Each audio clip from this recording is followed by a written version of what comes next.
Hey everyone, so you probably know an LLC can protect your personal assets, but it's way too easy to completely mess up the paperwork and lose that protection anyway. If you're running a business without one properly set up, you are basically one mistake away from losing your personal savings, your car, even your house. An LLC puts a concrete wall between your business and your personal life. Now, there are two ways of going about this. You can either file directly with the state or use a business formation service to do it for you. Today, we're gonna go over the process of both, the forms you'll need, the fees you'll have to pay, and whether it's better to go with one versus the other. A quick heads up, I have put affiliate links in the description for everything we're covering. If you use them, I do earn a commission at no extra cost to you, which helps support the channel. So let's start off with the DIY route, and first things first, you gotta pick a state. Now, you'll hear people online swear you need to set up in Delaware or Wyoming just for the tax loopholes, but seriously, unless you are building a massive tech startup, that is just going to complicate your life. If you live and run a coffee shop in Texas, but your LLC is in Delaware, you still have to register in Texas as a foreign entity. You're basically just paying double the state fees and taking on extra paperwork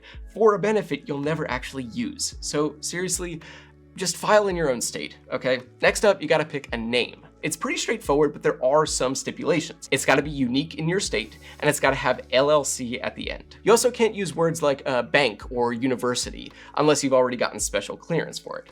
Just run a quick search on your state Secretary of State website to make sure the one you want is actually available. Or honestly, just Google it. Okay, now we get to the registered agent, and this is a strict legal requirement, and it's where that legal wall between you and the business really starts to matter. See, the state needs a physical location where they can send official legal mail, like say if you ever get sued. Now, you can act as your own registered agent, but there is a massive downside. Your home address gets blasted permanently onto the public record where anyone can look it up, and I do mean anyone. So expect a ton of junk mail. Plus, you don't exactly want to get served legal papers in front of your neighbors. So if you value your privacy, this is usually where it makes sense to pay a third-party service to be the middleman. All right, so to actually make the LLC official, you file what's called the Articles of Organization with your state. This is kind of like the birth certificate, shall we say, for the business. Submit it online, pay the fee, and you're good. Now, how much that fee is gonna be, well, that all depends on where you live. In Montana, it's like 15 bucks. In Massachusetts, it's over 500. Look, it is what it is. Just make sure you budget for your local costs so you aren't surprised. Once the state approves it, you really should make an operating agreement. A lot of people skip this step since it's technically not required usually, and especially if you're the only one with skin in the game, but hear me out, okay? This is the internal rulebook for how your company will run. If you ever get into a legal dispute and you don't have one, the state uses their own generic default rules to decide what happens to your business. And as a rule, you don't want a government body deciding what to do with you. It doesn't end well. Plus, having it just proves your LLC is a real separate thing from you. Some courts have been known to just say on a whim that you and your LLC are the same thing, and boom, now your life savings are at risk again.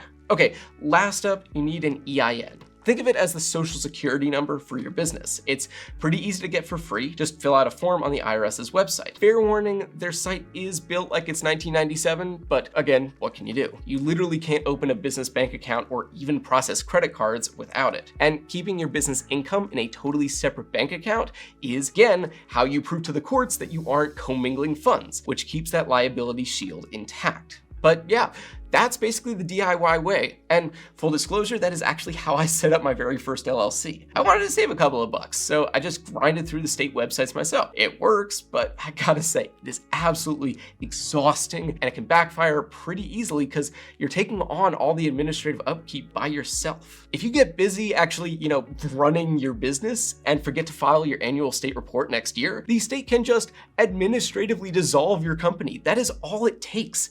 And just like that, the liability shield is gone and your house and savings are on the line once again. So when it came time to set up my second business, I just decided it wasn't worth it to play lawyer, and I used Zenbusiness to handle the formation. And seriously, the difference in the stress was like night and day.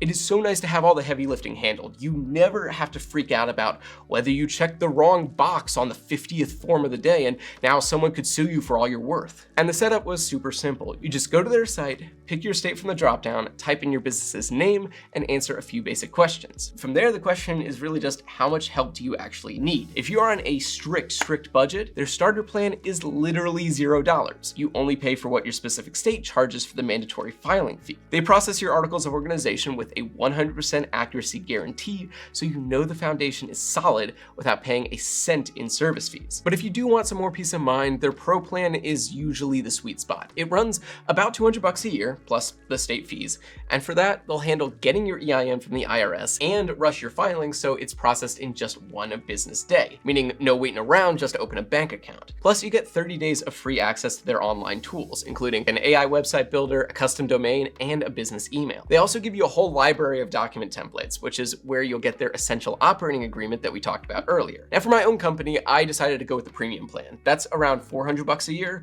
and it includes everything in Pro, but adds 3 major upgrades that made life so much easier. First, it includes the registered agent service, which kept my home address off the public record and away from angry clients. Second, they set you up with a one-on-one consultation to make sure you actually have the right setup to grow. And finally, the big one for me, it includes Money Pro that handles all your invoicing, payments, and taxes in one place. It's essentially an insurance policy against your own brain. Like, I don't want to be years into operating, forget a single tax form on a state deadline, and have my whole business crumble overnight because I was too busy actually running it. But at the end of the day, deciding which route to take really just comes down to your own situation. If you're on a tight budget and you don't mind doing a bit of extra homework, navigating the state websites, keeping track of your own annual deadlines, all that stuff, going the DIY route is totally doable. It saves you some cash up front, and honestly, it's not as scary as it sounds, as long as you stay on top of it. But if you are short on time, or you just want to skip the potential headaches and make sure everything is done right,